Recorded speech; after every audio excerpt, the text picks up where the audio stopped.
Vila, estamos moi agradecidas. Segundo ano, verdad.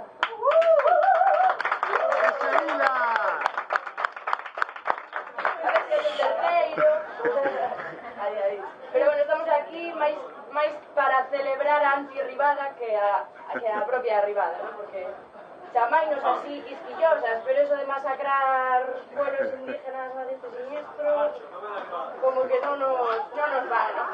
Entonces vimos un pouco máis polo 8 de marzo, Día da Muller Traballadora, sí.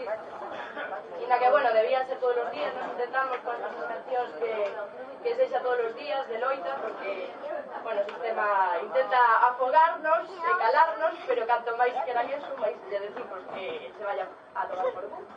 Entón, nada, estas dos cancións ahora son así, bueno, van nesa temática, feminista e de loita contra o machismo. Así que a ver si vos gusta.